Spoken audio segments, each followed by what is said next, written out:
Y quería también agradecer a todos que están aquí como luchadores hasta tarde para escucharme hablar de autocomposición de acuerdos en procesos colectivos. Un tema muy interesante, pero también un tema muy difícil. Yo voy a intentar hacer una charla hablando un poco de los obstáculos o de las barreras para el desarrollo de este tema en América Latina y también plantear algunas ideas y propuestas y tendencias para una evolución del tema y de la práctica de los acuerdos en procesos colectivos para el futuro, esperando que algunas de esas ideas puedan ecoar, puedan ser útiles para vuestros sistemas y para vuestros estudios. Bueno, ¿cuáles son algunos de los obstáculos de la tutela de los derechos colectivos en América Latina? Bueno, mucho se habló en estos días sobre la regulación lagunosa que tenemos en muchos países. Algunos son excepciones, por ejemplo Brasil, también Colombia en algún sentido, pero en muchos países no tenemos normas jurídicas que sean detalladas a un punto de permitir desarrollar el tema de los procesos colectivos.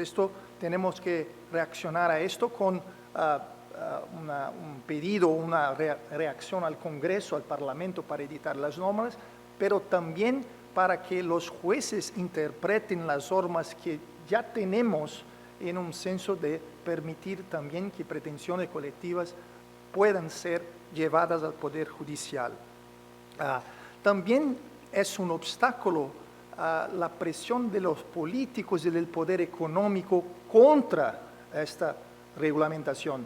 Hemos experimentado un poco de eso en Brasil porque tenemos reglas muy desarrolladas, como se habló también aquí, pero en algunas tentativas que hemos tenido para desarrollarlas aún más, hemos sufrido muchas presiones de reacciones del poder político, del poder económico, que a las veces parecen tenerse arrepentido de editar las reglas anteriores. Entonces, es un problema porque a las veces dependemos de los poderes políticos para editar en estas normas, pero no vemos mucha voluntad política en muchos lugares para hacer las reformas que son necesarias. Pero no es un problema solo de ellos, es un problema también de nosotros. Hemos tenido una insuficiencia de la doctrina de los juristas en América Latina para desarrollar los procesos colectivos. Ayer he escuchado a la profesora Mosman de Argentina decir que miramos mucho al norte y me parece que este es algo que tenemos que cambiar para el futuro. Tenemos que mirar a nuestros vecinos y no a los europeos. Hemos mirado demasiadamente a los europeos porque si comparamos aquello que tenemos en América Latina y aquello que tienen ellos en Europa, vemos que nosotros tenemos las normas jurídicas, nosotros tenemos la experiencia y nosotros tenemos casos como aquellos que Juan Carlos nos ha dicho, como Magdalena ahora nos ha explicado. Entonces, cuando vemos la realidad de Colombia, Argentina, Brasil, entonces Perú, también hemos visto casos aquí, me parece que no tenemos que escuchar y plantear una importación de modelos que no caben en nuestras realidades si tenemos alternativas mucho mejores y mucho más adaptables a nuestras realidades. Por ejemplo, el modelo americano en que tenemos abogacía emprendedorista que financia y tiene iniciativa de recoger firmas de personas para formar clases artificialmente formadas y para ganar, para tener una ganancia en los honorarios de abogados, entonces que financian los litigios colectivos en la justicia. Este es un modelo adecuado para la América Latina, un modelo en que el sistema mismo presiona para acuerdos desesperados, y no un acuerdo que fueran buenos acuerdos para los grupos que deberían ser tutelados, y con poca o ninguna supervisión judicial. estos son los modelos que queremos importar y aplicar en América Latina, no me parece bueno.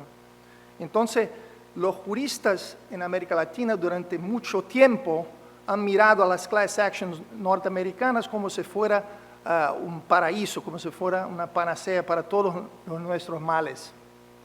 Y es como hacer un ceviche de hamburguesa o como tocar tango, tocar blues y bailar el tango. Me parece que son realidades completamente diferentes que se quieren arreglar, resolver con reglas y culturas completamente diversas. Este dado me dio el profesor Zanetti en una presentación que hizo en Croacia algunos años atrás, que comparaba todo el número de casos de tutela colectiva en Europa, en la Unión Europea, en todos los países, en 10 años, con 3 años de casos de tutela colectiva en Brasil. Estos son los números. Entonces, cuando digo que tenemos experiencia aquí en América Latina, tenemos mucha y mucho más. Entonces, es solo una ilustración de cómo debemos reflexionar sobre esto. Pero hay también obstáculos que podemos identificar para los acuerdos, para la autocomposición de las partes en tutela colectiva. Primeramente, hay una resistencia histórica respecto a la disponibilidad de los intereses o derechos colectivos. Las situaciones colectivas normalmente son tratadas, son manejadas como si fueran situaciones individuales privadas, con los criterios que han norteado nuestras clasificaciones de las situaciones jurídicas privadas. Y hay también una desconfianza respecto a los demandantes. Los legitimados colectivos podrían conducir en nombre propio, representar los grupos adecuadamente, y ahí hay mucho también del sistema norteamericano porque es basado en legitimados privados, asociaciones. Entonces, aquí hay una desconfianza muy grande. Y también porque no teniendo una reglamentación muy detallada, hay dudas sobre los efectos de los acuerdos frente a los miembros de los grupos tutelados. Pero también tenemos un problema que es común me parece, muchos de los países latinoamericanos, que hacer reformas legislativas sin datos, haciendo reformas legislativas por impresiones personales de las personas que forman las comisiones legislativas, comisiones de juristas que auxilian diputados y senadores en muchos países. Sin datos no se puede hacer una reforma que sea correctamente basada en diagnósticos precisos y que pueda ofrecer una formulación de política pública para responder a las necesidades reales de un sistema. Tenemos que tener datos. Y hoy, cuando empezamos a hablar de tecnología aplicada al Poder Judicial, tecnología aplicada al proceso, vemos que muchos países se desarrollaron mucho con los procesos electrónicos, la justicia digital, y eso permite que tengamos estadísticas mucho más precisas. Entonces, tenemos que trabajar con esto. En Brasil hemos avanzado mucho en este tema. Tenemos anualmente un relatorio del Consejo Nacional de Justicia, Justicia en Números, que se publica, está disponible en Internet, con un relatorio muy detallado. Y tenemos también estudios específicos sobre acciones colectivas. Y los datos son, en alguna manera, impresionantes, pero muy específicos. Tenemos que analizar estos datos para podermos hacer una identificación de los problemas y poder proponer alguna cosa para el futuro. Por ejemplo, aquí tenemos un coeficiente, un índice de conciliación por tribunal. Tenemos este dato tan específico así, por tribunal, por tipo de justicia laboral, estadual, provincial, federal. Tenemos también un coeficiente por instancia. Hacemos más acuerdos en primer grado de jurisdicción, en segunda instancia, en cuáles instancias. Tenemos también coeficientes que pueden ser calculados dependiendo del estado, de la fase del proceso. Tenemos más acuerdos en la fase, en el proceso de conocimiento o en ejecución, por ejemplo. Y entonces, sabiendo de estos datos, podemos saber dónde están los problemas y responder a estos problemas de manera más precisa. Una cosa que es un poco lamentable para nosotros brasileños es que, no obstante, mucho que ha sido inversionado para desarrollar estructuras de conciliación, mediación, etc., inclusive dentro de los tribunales en todo el país, no hemos visto un aumento del coeficiente de conciliación. Esto es general, no solamente en tutela colectiva. Pueden ver aquí, en los últimos años, más o menos se mantuvo estable este coeficiente. Entonces, y aquí vemos en color azul proceso de conocimiento, en color verde segunda instancia, en color rojo ejecución. Entonces, tenemos ahí alguna diferencia, pero a través de los años los números se mantuvieron los mismos. Y tenemos, como dijo, algunas estadísticas muy interesantes sobre acciones colectivas. Este panel es un panel que se mantiene también el Consejo Nacional de Justicia brasileño, que se llama CACOL, que estamos aún desarrollando. Esto puede mejorar, pero comentaba a mí Zanetti ayer que a partir del último año los datos son inseridos en este panel en tiempo real. Entonces podemos acompañar realmente, verdaderamente, una evolución de los números mes a mes, que es muy interesante. Por ejemplo, ahora tenemos 300,000 casos de procesos colectivos, entre acciones colectivas, entre acciones civiles públicas, acciones populares, nuestro mandado de seguridad, que es un amparo que puede ser también colectivo, acciones de improbidad administrativa y muchas otras que tenemos. 300,000 pendientes en todas las esferas del judiciario brasileño. Y podemos también saber cuáles son los tipos. ACP aquí, 72%, es la acción civil pública, es el tipo más común.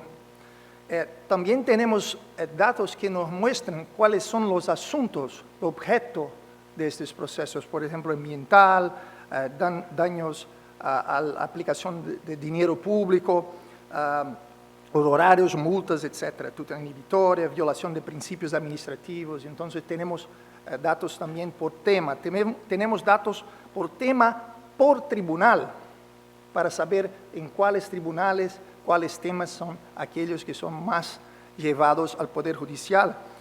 Este es el panel que dijo que podemos acompañar ahora por mes los datos. Estos son los últimos 36 meses de procesos enjuiciados, el primero, y sentencias proferidas. Fíjense ahí que los datos van hasta abril de 2024. Tenemos también las principales partes, quién son aquellos sujetos que llevan más procesos colectivos al Poder Judicial. Y aquí tenemos datos de acuerdos firmados en procesos colectivos también mes a mes. Bueno, diciendo eso, tengo que decirles que aunque tengamos en Brasil muchos datos, no les utilizamos para hacer reformas parlamentarias, reformas legislativas. Tenemos que utilizarlos porque tenemos los datos y tenemos que empezar a tener más responsabilidad para hacer reformas conscientes y no reformas que sean reflejo de impresiones personales. Bueno, algunas premisas y tendencias que pienso que sean importantes para que podamos superar los obstáculos que dijo anteriormente y también avanzar en el sistema de acuerdos. Primeramente, disponibilidad de los intereses colectivos. No es porque son intereses de alguna manera públicos que tengan intereses de la sociedad, que no hay o que no haga espacio de negociación sobre ellos. De alguna manera, por lo menos respecto a los plazos, a la forma de cumplimiento, hay un espacio de negociación. Y si todos los sistemas de América Latina y muchos países occidentales están creando incentivos para autocomposición, esta autocomposición también debe ser incentivada en los procesos colectivos. Y aquí, poco importa, hemos tenido en Brasil mucha discusión académica sobre si estos instrumentos son acuerdos, son contratos o no son.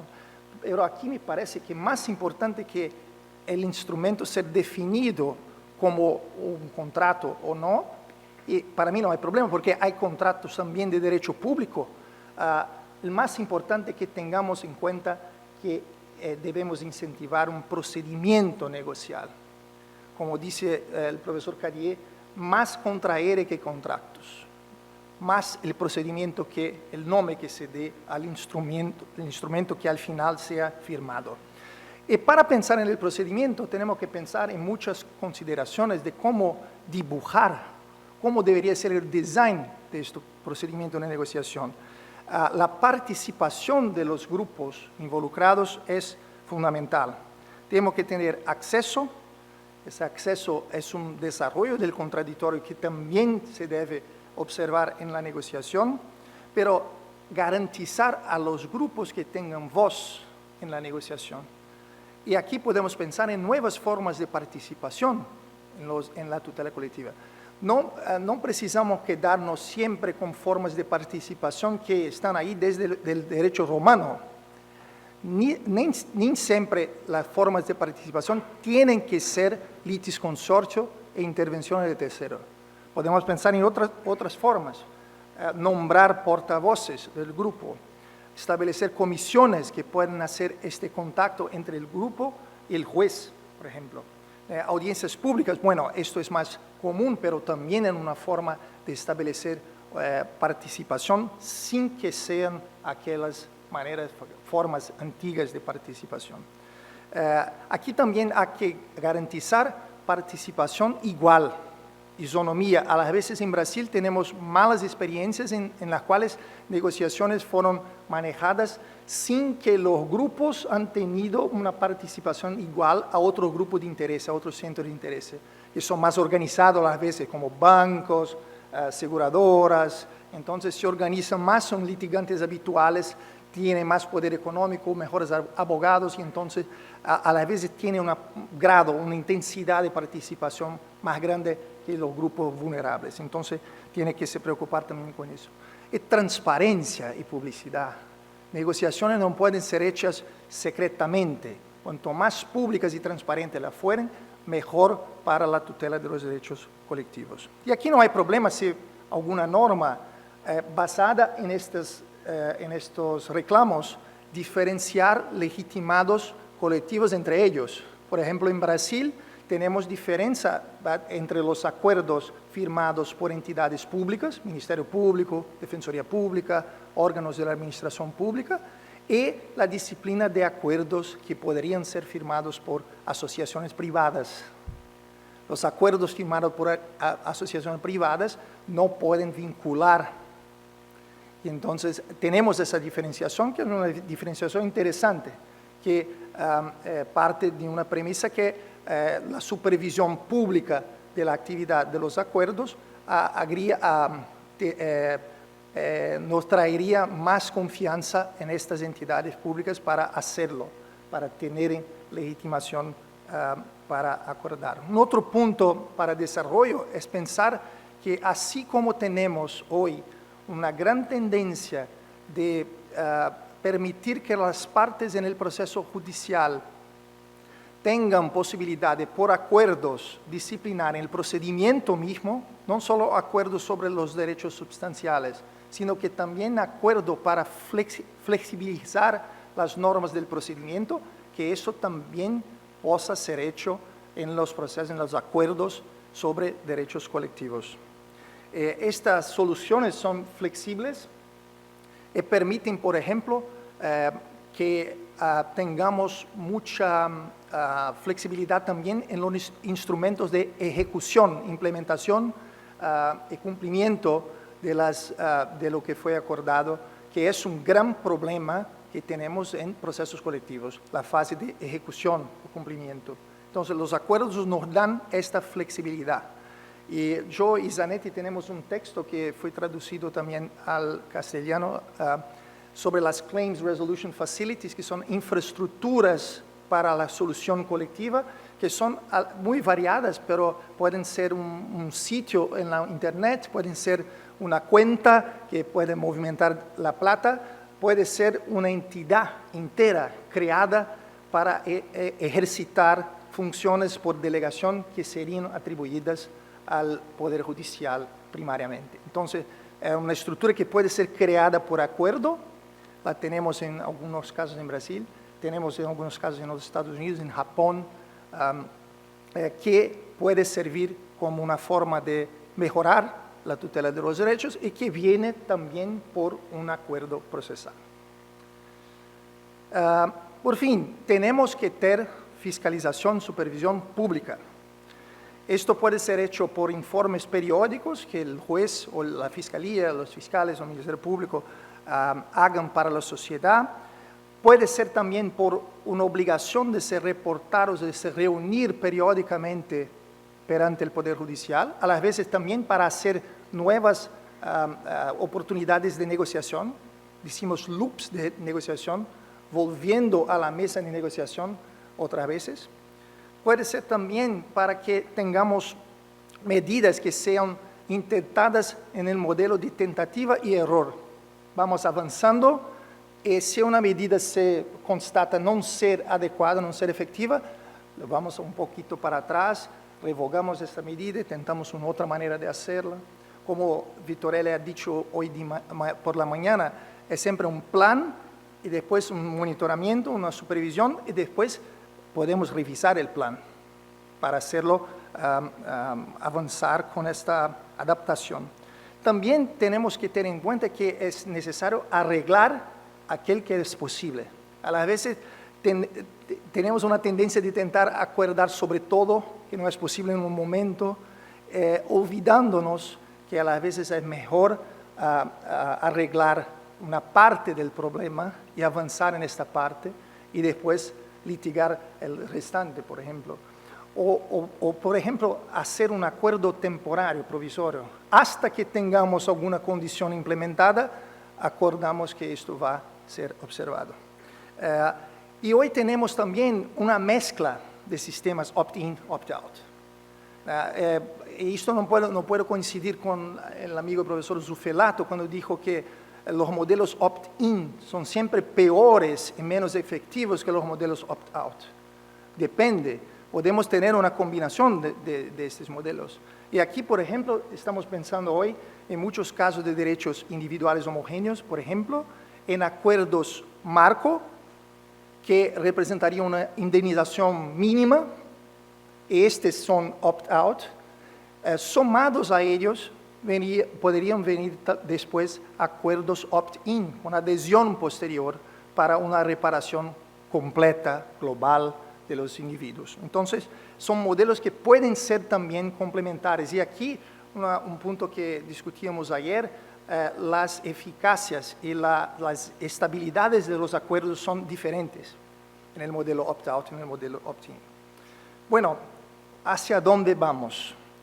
No sabería decir cuál es el futuro de los acuerdos en los procesos colectivos. Lo que he intentado aquí hacer fue traer algunas causas que me parecen poner luces a los obstáculos que hemos enfrentado en América Latina para el desarrollo de este tema y proponer cómo podemos superarlas. Y aquí, en la parte final, he intentado también atraer algunas propuestas, premisas y tendencias que pienso que pueden desarrollar la práctica de los acuerdos colectivos. Espero que sean útiles y muchas gracias por la atención.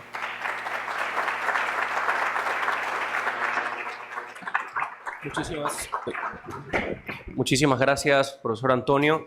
Teniendo en cuenta el tiempo, y teniendo en cuenta que el día ha sido muy largo para muchos de nosotros, yo daría por cerrado este tercer día, invitándoles al día de mañana, a las 9 de la mañana, en el tercer piso del NOS, en San Isidro, en donde pues se va a desarrollar ahí los workshops. Primera vez en la historia de este seminario internacional que hay workshops, o sea, resúmenes enviados, calificados por un jurado, y luego de eso, luego de la calificación aprobatoria, los seleccionados, que hay varios que están por aquí, por cierto, desarrollaron un paper más largo. Entonces, en los workshops, solamente 30 segundos y termino. En los workshops, estas personas que han sido seleccionadas y han podido hacer un paper más largo van a tener la oportunidad de poder defender sus ideas frente no solamente a comentaristas que son profesores importantes, Paulo Menges, por ejemplo, está aquí, Enrique Letelier y entre otros más, sino también podrán y deberán responder algunas preguntas del público. Entonces, es genuinamente un acto de humildad, poner a consideración las ideas trabajadas para ver si es que resisten o no los comentarios. Y luego de eso, pues, ver cómo es que puede evolucionar la investigación. En fin, dicho esto, a las 9 de la mañana nos vemos el viernes.